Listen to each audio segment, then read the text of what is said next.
The X-Zone Radio Show with Rob McConnell is largely an opinion talk show. All opinions, comments, or statements of fact expressed by Rob McConnell's guests are strictly their own and are not to be construed as those of the X-Zone Radio Show or endorsed in any manner by Rob McConnell, Relmar McConnell Media Company, the X-Zone Broadcast Network, its affiliated networks, stations, employees, or advertisers.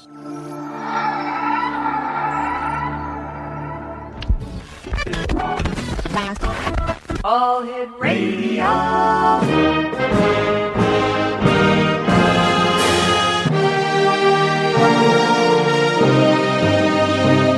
Welcome to the X Zone, a place where fact is fiction and fiction is reality. Now, here's your host, Rob McConnell. And welcome back to the X Zone, everyone. That's the Bare Naked Ladies with One Little Slip. We're coming to you from our studios in Hamilton, Ontario, Canada. 1-800-610-7035, worldwide toll-free. Email xzone@xzoneradiotv.com. On MSN Messenger, xzoneradiotv@hotmail.com. And our website, www.xzoneradiotv.com. And our archives are available by podcast at xzonepodcast.com. Exonation, my guest this hour is Dr. Ronald R. Burleson. He is the New Mexico State Director for MUFON, the Mutual UFO Network, for which he is also an exam-certified field investigator, consultant, and research specialist. He is a professional mathematician, a semi-retired college teacher, and a widely published writer, being the author of 22 books, including UFOs and the Murder of Marilyn Monroe and UFO Secrecy and the Fall of J. Robert Oppenheimer. He and his wife Mollie live in Roswell, New Mexico, the place certainly to be if you're into ufology. His website is www.blackmesapress.com. And Dr. Don, welcome to the X-Zone. Great having you with us today, sir. Thank you. Glad to be here. Tell me, Dr. Don, how did you get involved, or where does your interest in UFOs originate from? Well, actually, I guess in a way you could say I got involved in it the best possible way through direct experience. Wow. I had a UFO sighting myself when I was 5.5 years old. Mm-hmm. I was over in Breckenridge, Texas, which is where I was born, and we were at my grandmother's house, and I was out on her back porch. And when my parents and my grandparents were inside, and I was out there by myself, and this thing came across the sky, and right. I only had it in sight for about a second and a half, maybe, but it was enough to whip my interest, that was for sure, and I really didn't know what to make of it. It wasn't really until I started seeing things like UFO movies in the early 1950s that I really realized that other people had seen. The sighting of mine was actually on July 4th, 1947, the same night as the Roswell incident, but 300 miles east of Roswell. And so, in those days, nobody really talked about UFOs. And, of course, I didn't read a newspaper or anything as a kid of 5 or 6 years old. So it wasn't really until the 50s that I started finding out that maybe I wasn't crazy. Maybe other people saw things like that, too. And, of course, eventually I began reading books about UFOs and so forth, and it went from there. Did you really think that there was something wrong with you because you had seen this object in the sky for 1.5 seconds? I kind of had to wonder. I mean, after all, little kids are kind of used to, not being taken terribly seriously, I guess, by adults. In fact, I didn't really even talk to my folks about it. I just thought, well, I saw something in the sky, and I don't know what in the world it was. But, you're not supposed to see stuff in the sky that you can't identify. I knew that it wasn't an airplane or wasn't anything familiar, But I guess I just didn't have the the presence of mind at that age to realize that, you can be sane and still see something anomalous, Doctor, you and I have to take our first commercial break for this hour. Please stand by. Exonation. Our special guest this hour is Dr. Donald Burleson. As I said, he is the New Mexico State Director for MUFON. That's the Mutual UFO Network. And for more information on how you can purchase Dr. Don's books. They're available at blackmesapress.com. That's blackmesapress.com. And Dr. Don and I will be back on the other side of this commercial break in 2 minutes as we continue to talk about UFOs this hour here in the X Zone from our studios in Hamilton, Ontario, Canada. Don't forget, you can always go to the X Chronicles newspaper newsstand and read any of the editions that we have up there. I believe there's nearly 30 past editions up on the website. That's www.xchronicles-newspaper.com/publisher. We'll be back on the other side of this commercial break in 2 minutes. Don't go away.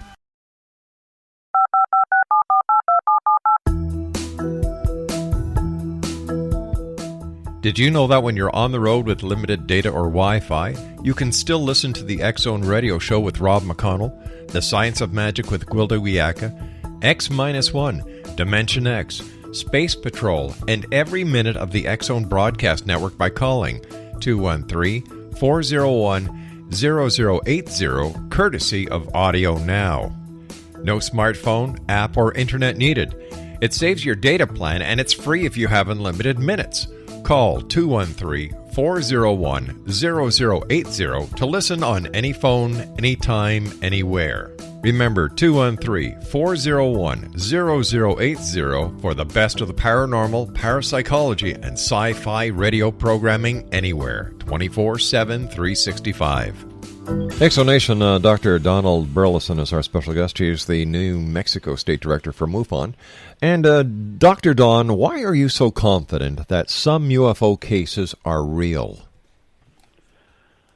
Well, actually, we've got some very reliable witnesses. You do have to depend on a witness account, of course, most of the time. A UFO investigator can't always, in fact, almost can never manage to be in the right place at the right time to actually see an event like that. But we have, for example, we have UFO reports submitted by pilots.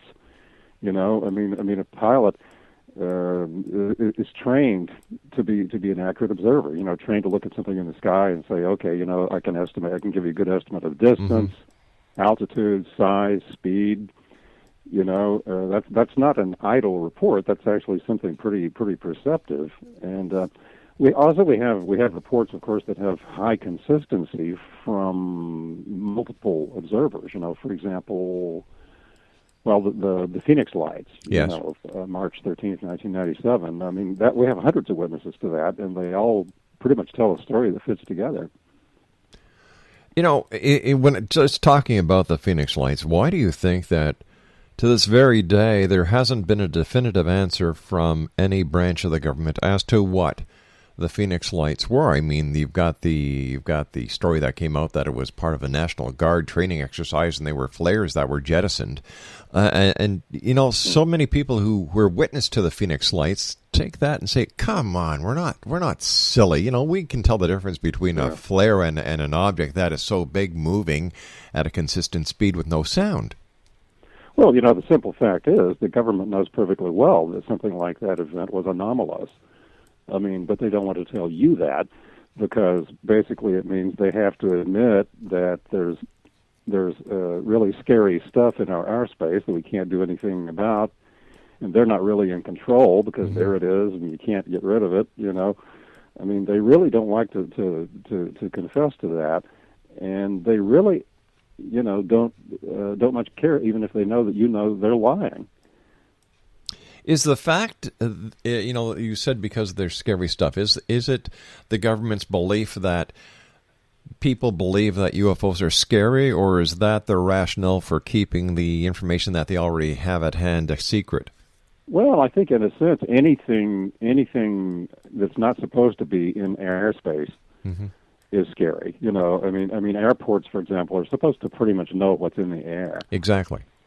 And, when there's something there, like for example, that famous incident at O'Hare Airport in Chicago, that's not supposed to be there, whether it's posing a threat to anybody or not, just the fact that it shouldn't be there at all, is a little disturbing. And of course, the implication for government is it's there and we're supposed to be in control of the airspace, but we can't really do anything about things like that. With all the UFO sightings that have happened and been reported since the Roswell incident going back to 1947, There have not been, to my knowledge, and please correct me if I'm right, Dr. Don, any evidence that would support a hypothesis that these UFOs or the occupants are hostile towards Earth. No, there doesn't seem to be, any indication of that. My feeling has always been if they wanted to make mincemeat of us, they already would have. Exactly. I think because I think it's fairly probable that they could, if they wanted to, given the technology we've seen. I mean, we've seen objects that can make a right angle turn at 20,000 miles an hour. With that kind of technology, they could probably do us harm if they wanted to. And the fact that they haven't, sort of suggests to me that they don't want to. All right. So then my question would be to the government. Well, we could just reiterate what we were talking about this very moment and say, well, wait a minute, nobody's ever been attacked. So how do you, why not just tell us the truth of what you know? All right, they're in our airspace. Yeah. You can't control it. You don't know how they do it. Let's solve the problem and face it. Well, see, the problem with, one of the frequent questions that always comes up is, why does a cover-up go on? Actually, it was fairly natural in 1947 when the Roswell object crashed.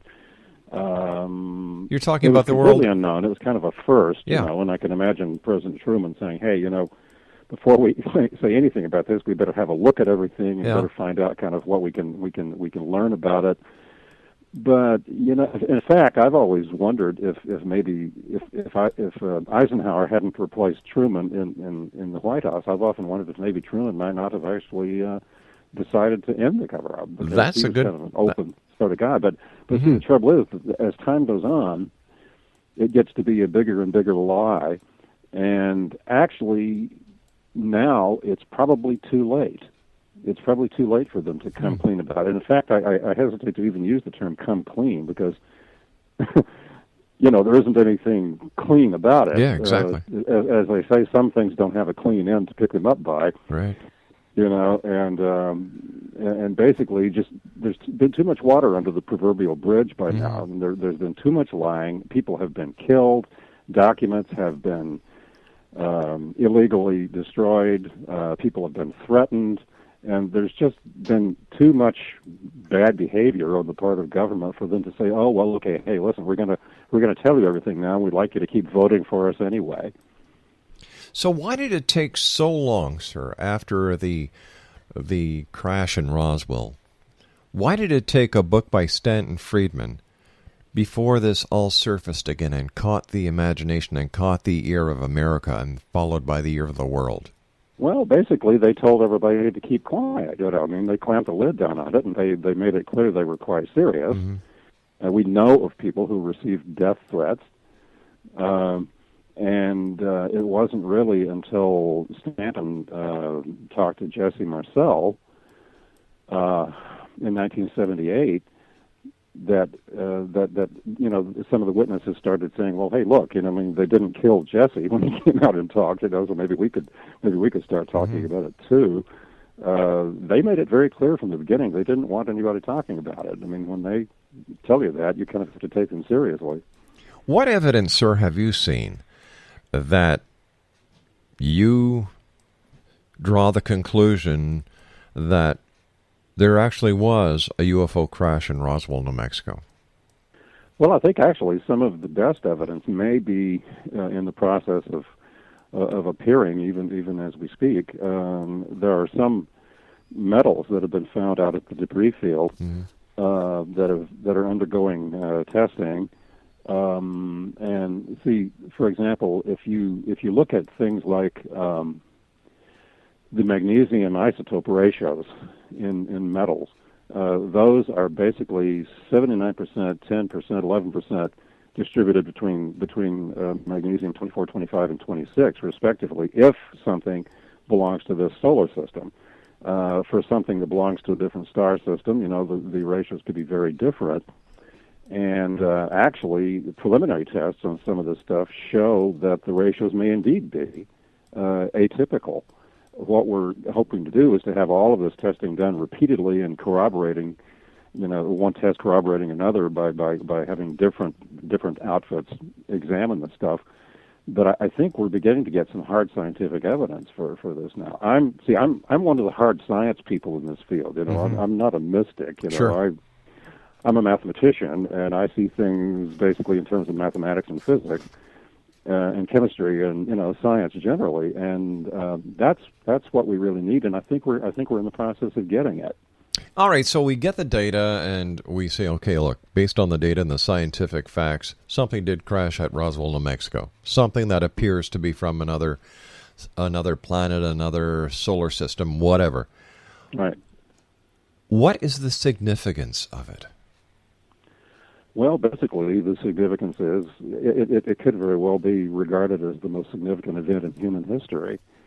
I mean, you don't have your first encounter with life forms from the great outside, just all the time, and that may have been the first encounter. Or were the first encounters actually those that were talked about in the Bible, the encounter between angels, These things, these things could have been around for centuries, but certainly in modern times, this is the first time we've really had a pretty clear indication that we're onto something like that. But what would happen, sir, if the evidence came back and it's inconclusive, or that, this very same metals are found here on this planet? Well, then we would know that. Basically, a scientist needs to follow things whichever direction they go. Basically, if the metals being examined so far, for example, turned out to be consistent with terrestrial isotope patterns, we would just say, well, then they're from the Earth. And if there's any really extraterrestrial stuff out there, we haven't found it yet. So maybe it's out there, maybe it isn't. You just have to look at wherever the facts lead. All right, let me ask you this, sir. Would it be possible to change the isotope patterns of a substance found on Earth to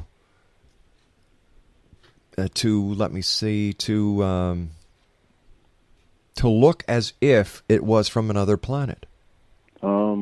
I suspect it probably would. Certainly, isotope patterns are affected by some things like extreme heat, for example. And so, radioactivity?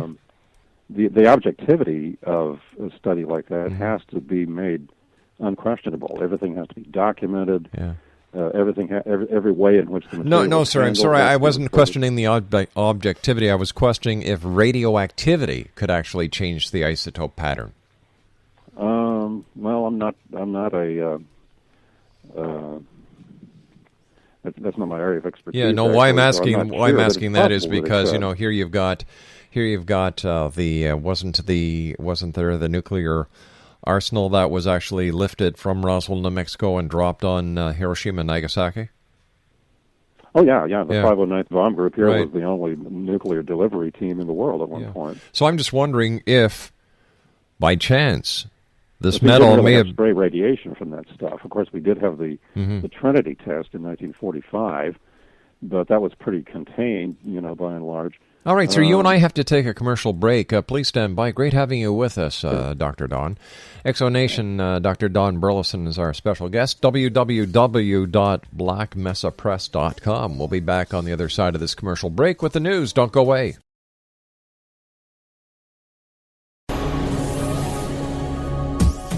This is the X-Zone Broadcast Network, broadcasting worldwide on broadcast affiliates and satellite program providers, including CNN Broadcast Network, Sirius Satellite Network, Star Media, Good News Radio Network, Angel Broadcast Network, Wiki Broadcast Network, and WPBN TV. For more information on the X-Zone Broadcast Network, visit us at www.xzbn.net.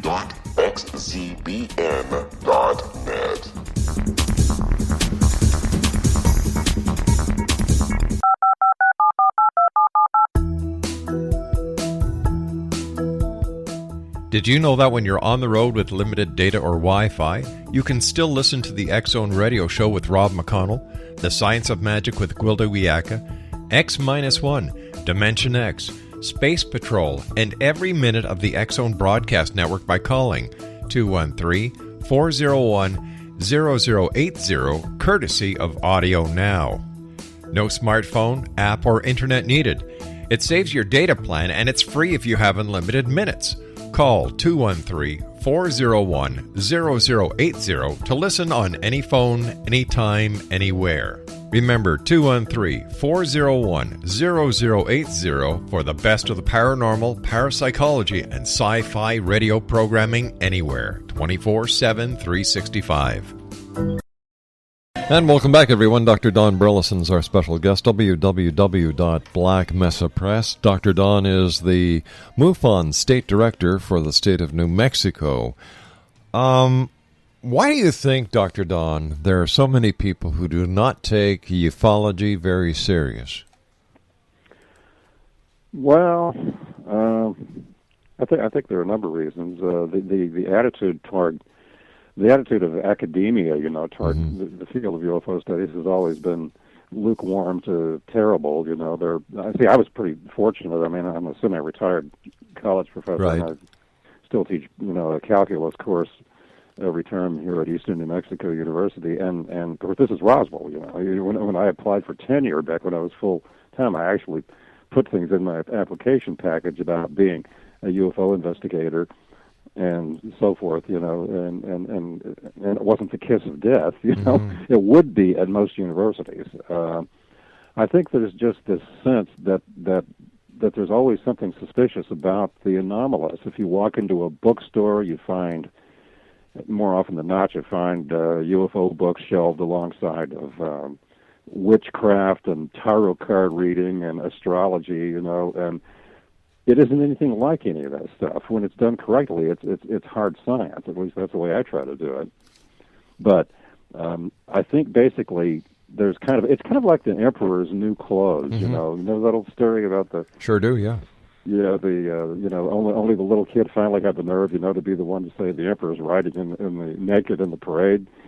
I think maybe a lot of people would like to sort of take the subject seriously, but they're afraid that they're afraid of what their friends and neighbors and family and bosses and so forth would think. And of course, those people might be thinking the same thing.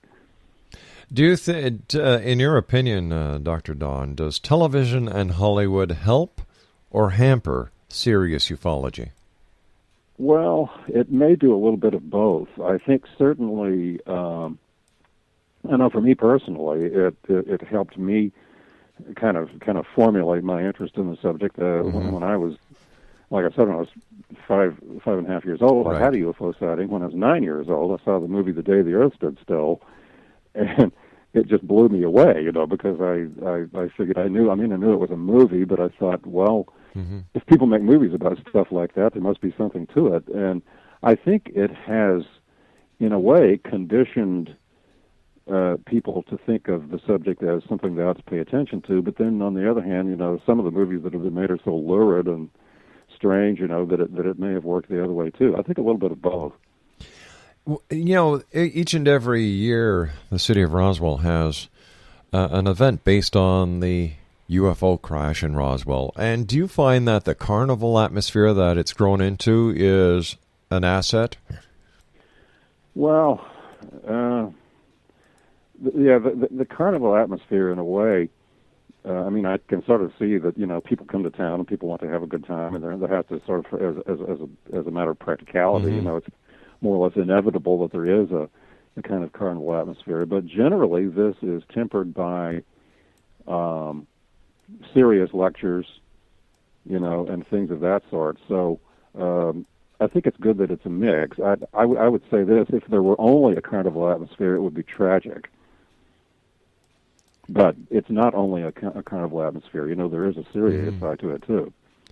I know that all the news reports, the major media, seems to play on the woo-woo factor of the festival instead of the serious aspect that you're talking about.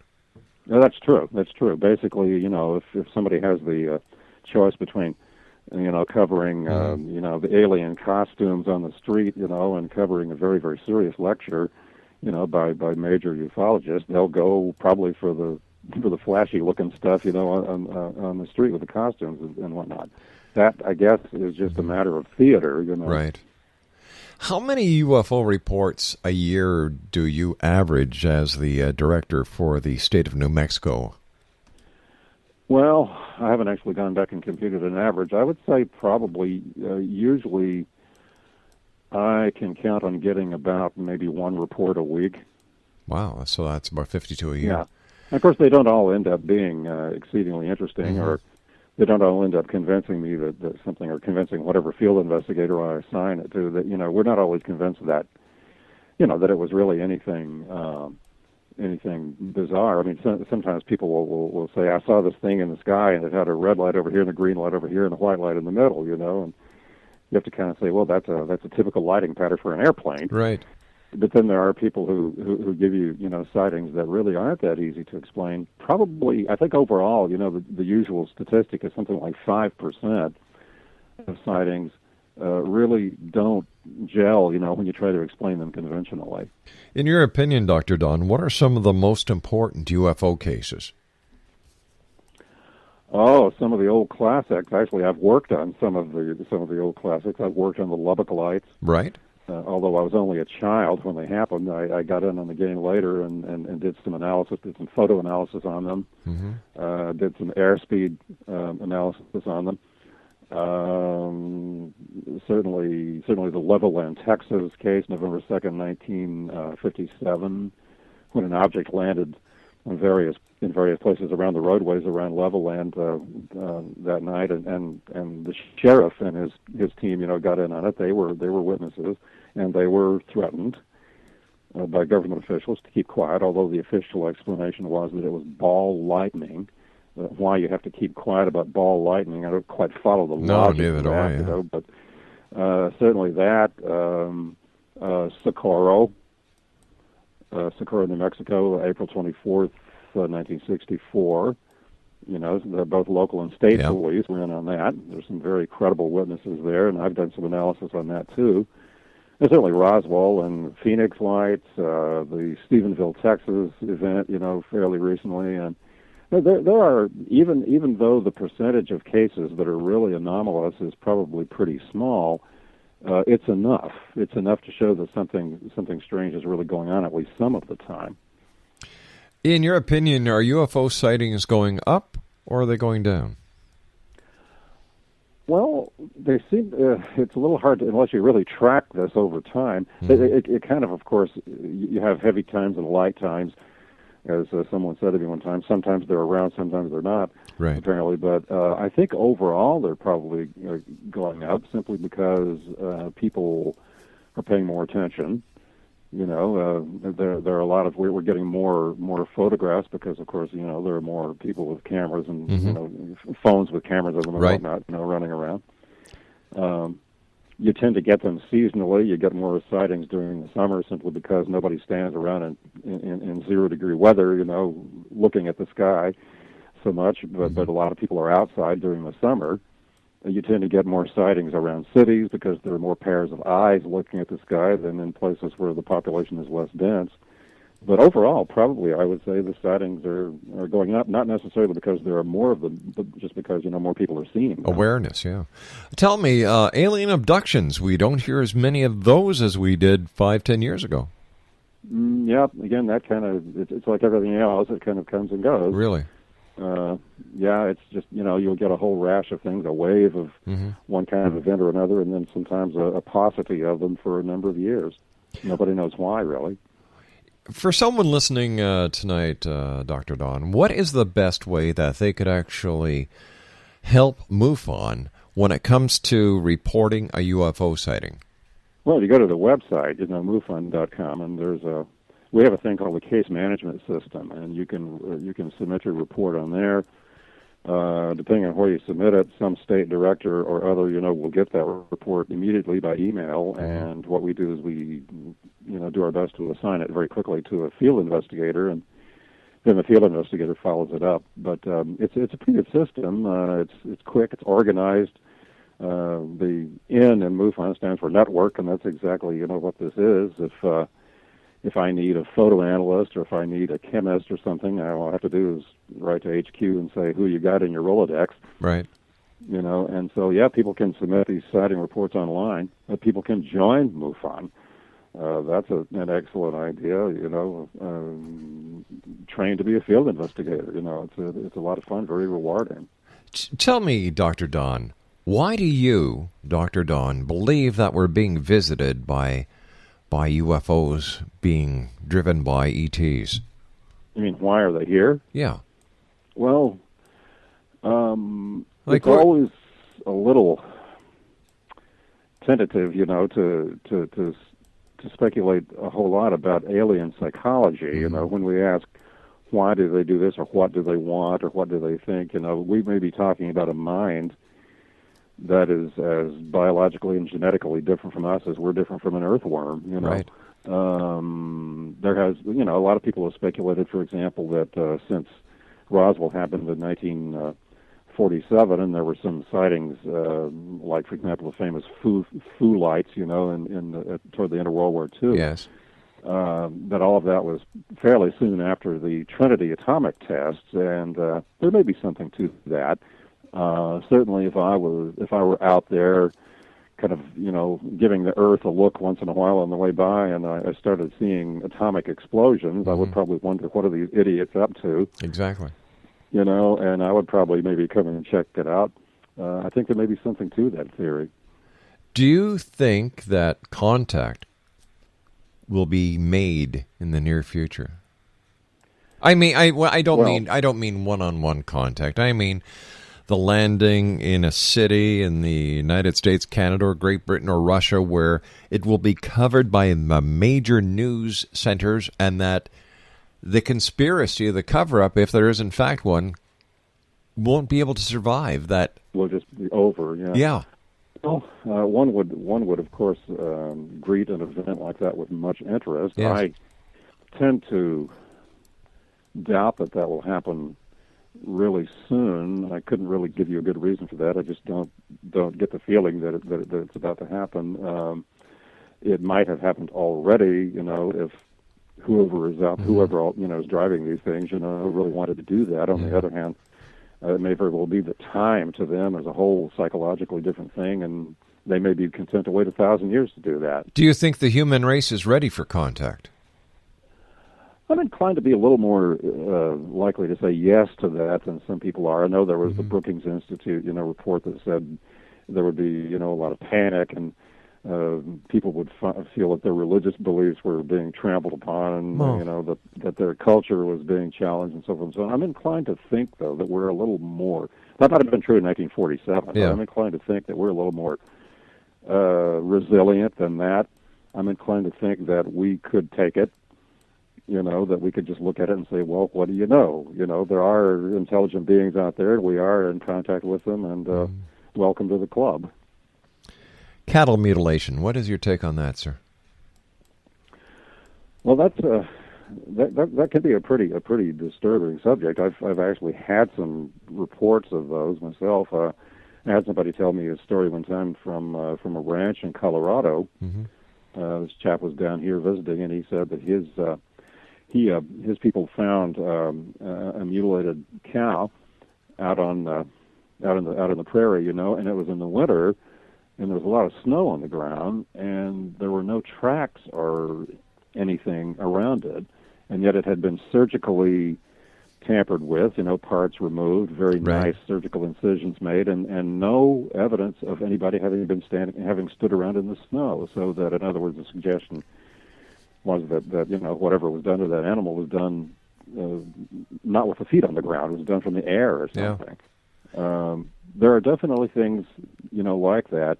On the other hand, I had a report one time like that, and we went and checked it out, and the animal's all ripped to shreds and, very, very crudely torn apart and so forth. Then it was a predator, obviously. So it kind of depends on on the particular report. Right.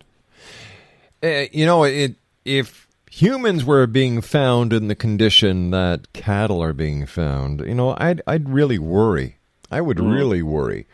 Yeah, but, I think we all would. Yeah, the fact that there have been no human mutilations, isn't that a sign to not only the scientific community but the government officials that whoever are in these craft really are not there to harm us, and that we're ready for contact? That would be my conclusion, and for all we know, that may be the conclusion of government officials too. They don't share their thinking with us, so that may very well be the general perception. And certainly, it makes a lot of sense. we don't really know why these animal mutilations take place. And people have speculated that it's to gather DNA samples or whatever. And of course, you can do that to humans without ripping them apart. Exactly. If you want to. Yeah. So just hang around a barbershop. Yeah. Hair's an easy thing to extract DNA from. Dr. Don, please stand by, sir. We have to take our final break. Exo Nation, Dr. Don Burleson, who is the director of the New York State branch of MUFON, the Mutual UFO Network. His website is www.blackmesapress.com, and we'll be back on the other side of this break. Don't go away.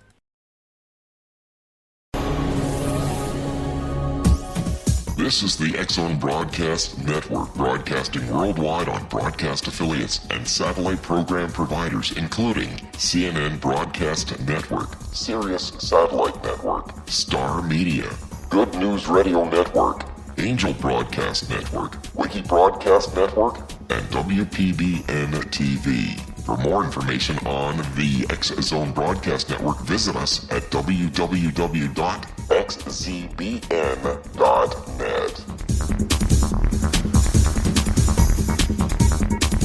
And welcome back, everyone. Don Burleson is our special guest, www.blackmesapress.com. He is the State of New Mexico Director for MUFON. And once again, blackmesapress.com. What do you say to people who say that UFOs couldn't be visiting us because the distances between other star systems and our little planet are way too far? Well, the thing is, we probably shouldn't assume that we know everything at this point that there is to know about physics. I mean, we'd have a hard time making a trip like that with the technology we have right now. But, I mean, who knows what somebody has, that's a million years ahead of us.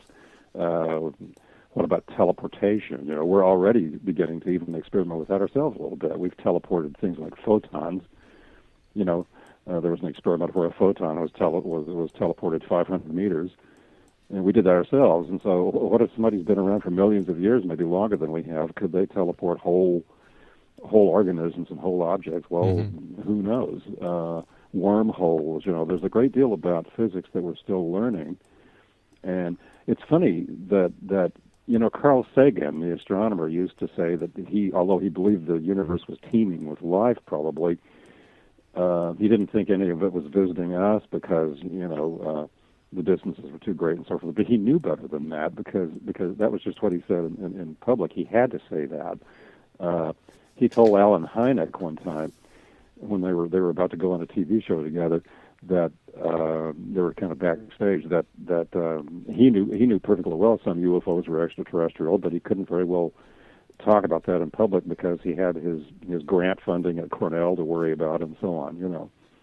Unreal. And so we don't know everything there is to know about science at this point, and there may be creatures out there that know a great deal more. What would you like to leave a message for the Exo Nation with tonight? A message? Well, what would you like to leave them with? Your final thoughts? Watch the skies. Think how interesting it would be for one of them to land on the White House lawn. And keep it scientific. Basically, if you're going to, observe these things, be a careful observer. Be a skeptical observer. I hate it when people say to me, I was out looking for flying saucers, and I think I found one. Well, of course you saw one if you were looking for them, but what you see when you're not looking for one is what's important. Be objective.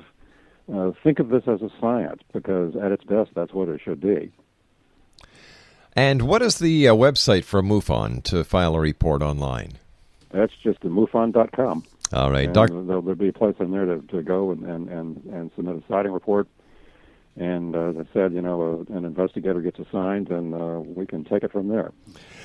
I want to thank you so much for joining us, Dr. Don. It's been a great pleasure talking to you, and I look forward to the next time you and I meet together back here in the X Zone.